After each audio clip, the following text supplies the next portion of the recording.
ഞാൻ വിചാരിച്ചു പിരികം രണ്ടും കൂടി ഇപ്പൊ കൂട്ടിക്കെട്ടു. ഓക്കെ, നമ്മുടെ ഗെയിം എന്താന്ന് വെച്ചാല് ഞാനൊരു ഡയലോഗ് പറയും, അല്ലെങ്കിൽ ഒരു സിറ്റുവേഷൻ പറയും. ആ ചേട്ടന്റെ ക്യാമറ ഇരിക്കുന്ന ചേട്ടന്റെ മോഹൻ ക്യാമറ സൂം ചെയ്ത് നോക്കുമായിരിക്കും പെട്ടെന്ന് എന്തെങ്കിലും പറ്റിയോ. അതെ അതെ. ഓക്കെ, അപ്പൊ ഞാനൊരു സിറ്റുവേഷനോ ഒരു ഡയലോഗോ അല്ലെങ്കിൽ ഒരു സിനിമ ഡയലോഗോ എന്തെങ്കിലും തരും. അതിന്റെ കൂടെ ഞാനൊരു ഇതുപോലൊരു നവരസവും പറയും. അപ്പൊ ഞാൻ പറയുന്ന നവരസത്തിൽ വേണം അത് ചെയ്ത് കാണിക്കാൻ. എനിക്ക് കത്തിയില്ല. അടച്ചോ? എനിക്ക് കത്തിയില്ല. ഇല്ല. അതായത് ഇപ്പൊ ഞാൻ സിറ്റുവേഷൻ പറയും, ഒരു ഡയലോഗ് പറയും. ഞാൻ പറയുന്നത് ഹാസ്യത്തില് അഭിനയിച്ച് പറയാൻ പറയും. ഓ അങ്ങനെ അങ്ങനെ. ഫിലിം നെയിമോ? അല്ലല്ല, ഫിലിമിലെ ഡയലോഗോ അല്ലെങ്കിൽ എന്തെങ്കിലും ഒരു കോമൺ സിറ്റുവേഷൻ. കോമഡി ആക്കും. ഓക്കെ, റെഡി അല്ലേ? ഓക്കെ, അപ്പൊ സിറ്റുവേഷൻ ഇതാണ്. ഞാൻ ചേച്ചിയുടെ ബെസ്റ്റ് ഫ്രണ്ടാ. എൻ്റെ ഒരു വകയിലുള്ള ഒരു അമ്മാവന് ഒരു ആക്സിഡന്റ് പറ്റി ഹോസ്പിറ്റലിലായി. അപ്പൊ ഇക്കാര്യം ഞാൻ അമ്മാവന് വേണ്ടി ഭയങ്കര ക്ലോസാ. അപ്പൊ എന്നോട് ഇക്കാര്യം പറയാനുള്ള ധൈര്യം ആർക്കും ഇല്ല. അപ്പൊ ആ ടാസ്ക് ചേച്ചി എത്തിച്ചേക്കുവാ. അപ്പൊ എന്നോട് വന്നിട്ട് പറയണം, എടി ഒരു കാര്യം പറയാനുണ്ടായിരുന്നു, നിന്റെ അമ്മാവൻ ഇതുപോലെ ഒരു ആക്സിഡന്റ് പറ്റി, പേടിക്കാനൊന്നുമില്ല, പക്ഷെ ക്രിട്ടിക്കൽ സ്റ്റേജില് ICU ഹോസ്പിറ്റലില എന്ന് പറയണം. ഇത് ഹാസ്യത്തിൽ വേണം എന്നോട് പറയാൻ.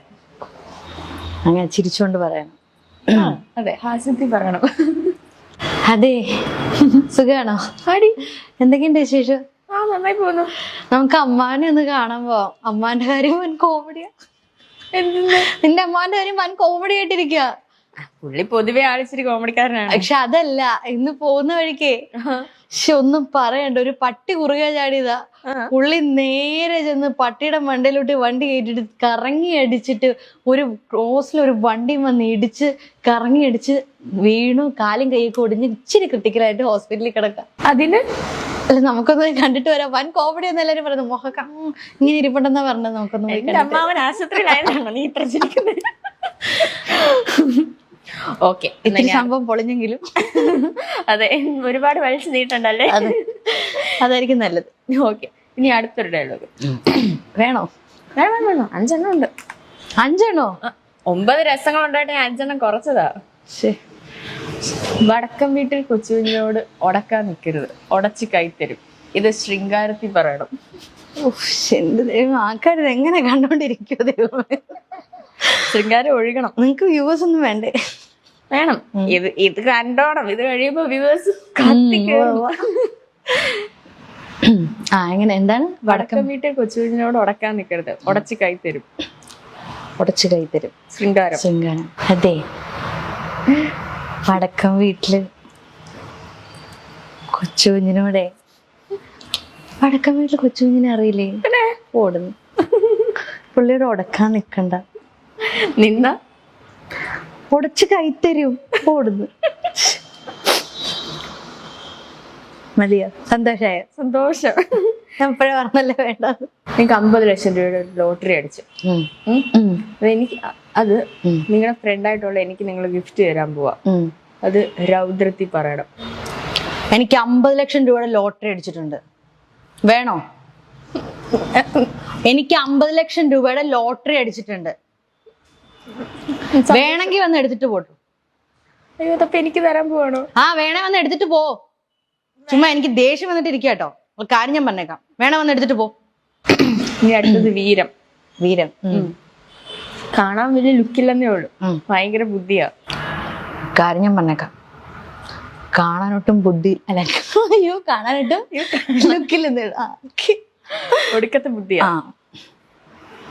കാണാൻ ഒടുക്കത്തെ കാണാൻ വലിയ ലുക്കില്ലെന്നേ ഉള്ളൂ. ഓഡീഷന് വല്ലതും പോയിട്ടോ? ഇല്ല, ഞാൻ ഇതുവരെ പോയിട്ടില്ല. കാണാൻ വലിയ ലുക്കില്ലെന്നേ ഉള്ളൂ, ഒടുക്കത്തെ ബുദ്ധിയാ. കാണാൻ വലിയ ലുക്കില്ലെന്നേ ഉള്ളൂ, ഒടുക്കത്തെ ബുദ്ധിയാ. കേട്ടോ? എന്നാര് പറഞ്ഞു? ഓരോരുത്തരും പറയുന്നു, നമ്മളതൊക്കെ അങ്ങ് വിശ്വസിക്കല്ല. ഇപ്പൊ എന്താ ചെയ്യുന്നു? നീ അടുത്തത് കരുണം. ചിരിച്ച് ഞാൻ ചാവും. എക്സ്ക്യൂസ് മീ, കാക്ക തൂറിന്നാ തോന്നണേ. കരുണമാണേ നമ്മുടെ. തെറ്റിടാ.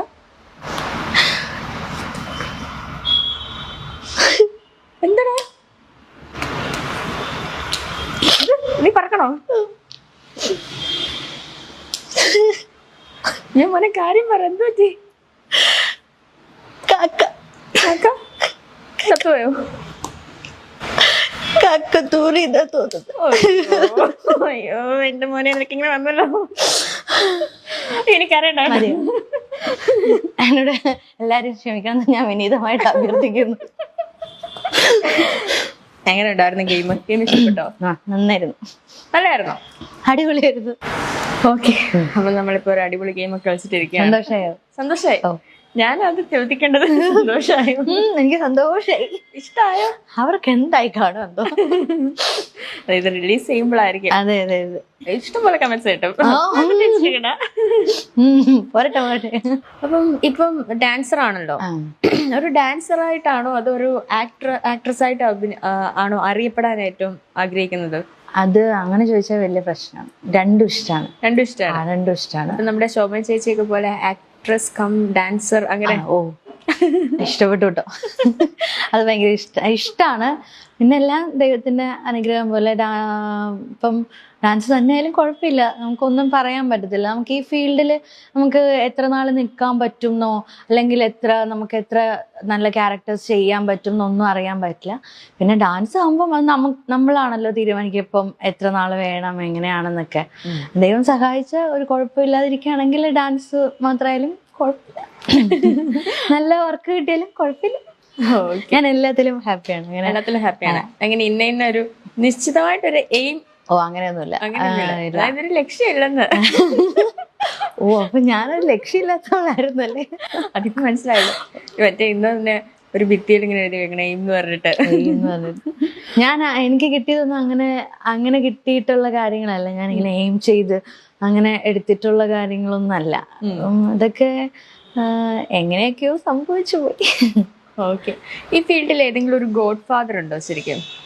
ലൈക്ക് എന്ത് കാര്യത്തിനും ഉപദേശം തരുന്ന, ഓടിച്ചെല്ലാൻ പറ്റുന്ന, ഹെൽപ്പ് ചോദിക്കാൻ പറ്റുന്ന, റെക്കമെൻഡേഷൻസ് ചെയ്യുന്ന അങ്ങനെ ആരെങ്കിലും? അങ്ങനെ ഒരാളുടെ പേര് നമുക്ക് അങ്ങനെ പറയാൻ പറ്റിയ, എനിക്ക് ആദ്യമേ മുതലേ എൻ്റെ കൂടെ നിന്ന് എന്ത് ചെറിയ ചെറിയ കാര്യത്തിനായാലും പോലും ആദ്യമേ തന്നെ എപ്പോഴും കൂടെ നിന്ന് സപ്പോർട്ട് ചെയ്യുന്നത് അമ്മ അച്ഛനും തന്നെയാണ്. അത് ഞാൻ ഏത് വഴിക്ക് പോണം, ആ വഴിക്ക് പോയാൽ അത് വേണ്ട, അത് തെറ്റാണെന്നൊന്നും ഇത് വഴിക്ക് പൊക്കോ അങ്ങനെ പറഞ്ഞ് അതായിരിക്കും നല്ലതെന്നൊക്കെ പറഞ്ഞു വിടുന്നത് അവർ തന്നെയാണ്. പിന്നെ നമ്മുടെ കൂടെ വർക്ക് ചെയ്യുന്നവരൊക്കെ ഇപ്പം എന്തെങ്കിലും ഇങ്ങനെ ഒരു ക്യാരക്ടർ വന്നിട്ടുണ്ടോ, ചെയ്യണോ, ഒക്കെ ആണോ എന്നൊക്കെ ആരോടെങ്കിലും ചോദിച്ചാൽ അങ്ങനെ പറഞ്ഞു തരുന്ന ഒരുപാട് ഫ്രണ്ട്സ് ഒക്കെ ഉണ്ട്.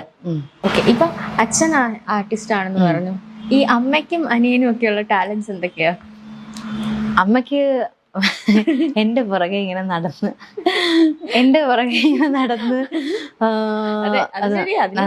അത് വേണം. പിന്നെ തീർച്ചയായിട്ടും ഇപ്പം നമ്മളിപ്പം ഷൂട്ട് ചെയ്യുന്ന സമയത്ത് വർക്ക് ചെയ്യുമ്പോഴും സീരിയൽ ചെയ്യുന്ന ടൈമാണെങ്കിലും നമ്മൾ പോയി സീൻ ചെയ്തു വരുന്നു.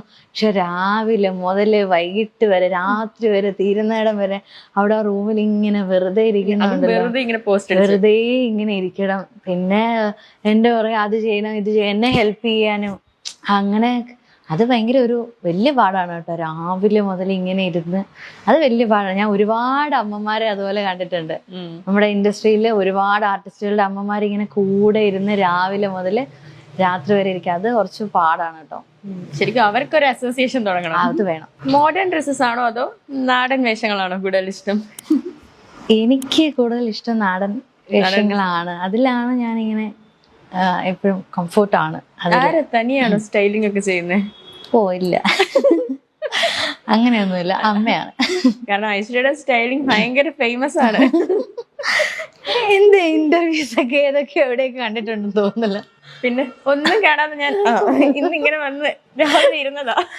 ഞാൻ ആ കാര്യത്തില് തോൽവിയാണെന്ന് പറയാം. അത്ര എല്ലാ ഡ്രസ്സും സെലക്ട് ചെയ്ത അമ്മയായിരിക്കും. എല്ലാ ഡ്രസ്സും സെലക്ട് ചെയ്യുന്ന അമ്മയാ. പിന്നെ ഞാൻ തന്നെ ഇടുന്നതൊക്കെ എന്തെങ്കിലും ഇട്ട് കഴിഞ്ഞാൽ അതൊക്കെ ഇതെന്ത് വേഷം എന്നായിരിക്കും എല്ലാവരും മിക്കവരും ചോദിക്കുന്നത്. പിന്നെ അങ്ങനെ വലിയൊരു ടാസ്ക് എടുക്കാൻ പോകാറില്ല. അമ്മ എടുത്തോ, ഞാനിടാം, അത്രേ ഉള്ളൂ. ഇപ്പൊ ഒരുപാട് ഡ്രസ്സുകളും കാര്യങ്ങളും അങ്ങനെയൊക്കെ ഉണ്ട്. അപ്പം നമ്മളിപ്പോ കേൾക്കുന്ന ഒരു കാര്യം, ഈ ബോഡി ഷേമിംഗ് എന്ന് പറഞ്ഞാൽ അത് എപ്പോഴെങ്കിലും ഫേസ് ചെയ്തിട്ടുണ്ടോ? കാരണം ഐശ്വര്യ കുറച്ചും കൂടി ഒരു ബബ്ലി ഫിഗർ ആണല്ലോ. അങ്ങനെ അതിപ്പം പറഞ്ഞിട്ടുണ്ട് ഇങ്ങനെ ഭയങ്കര തടിയാണ് അങ്ങനെ പറഞ്ഞിട്ടുണ്ട്. പിന്നെ നമ്മളെ നേരിട്ട് കാണുന്നേക്കാളും ഒന്നും കൂടെ തോന്നും, ഫ്രെയിമിൽ ഒന്നും കൂടെ കുറച്ചുകൂടെ തോന്നും, അങ്ങനെ ഫീൽ ചെയ്തിട്ടുണ്ട്. പല ആർട്ടിസ്റ്റുകളും അങ്ങനെ പറഞ്ഞിട്ടുണ്ട്.